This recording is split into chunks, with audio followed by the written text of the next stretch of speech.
Hi, this is Kodnanta. We all are using REST API every day in our development, like Instagram, YouTube, we can see that. And what exactly is REST API? Let me explain today.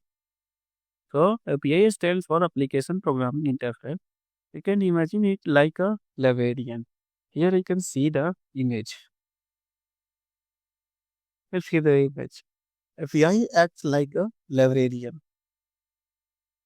Client that client do not directly search the whole library. Client asks for the librarian. Client asks for the like your client. Client asks for the librarian. The librarian knows everything. Where to find the correct book.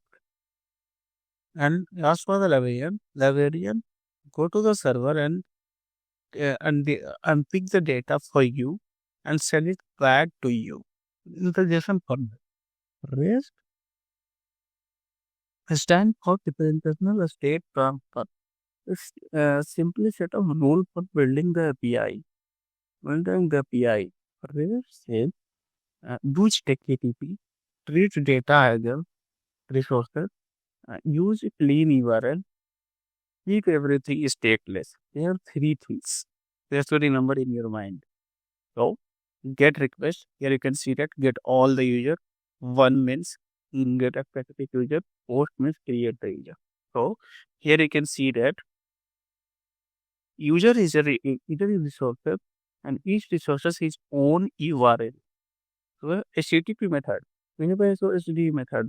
Get for read, post for create, put for update, and delete for deleting the resources. Like we have, they have 200 also database also, and 201 are created. 404 for not found.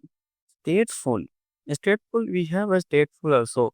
And the third rule, stateful. Stateful, you can simply understand that server stores the setup. In that, server remember it. Every time you log in, server store the session. You can imagine that hotel understand the store state and the stateless server every time you're requesting the including the data also and token also. Server forgets you every time. They have to requesting the in every time in independent must contain everything it's needed. So that's all for today.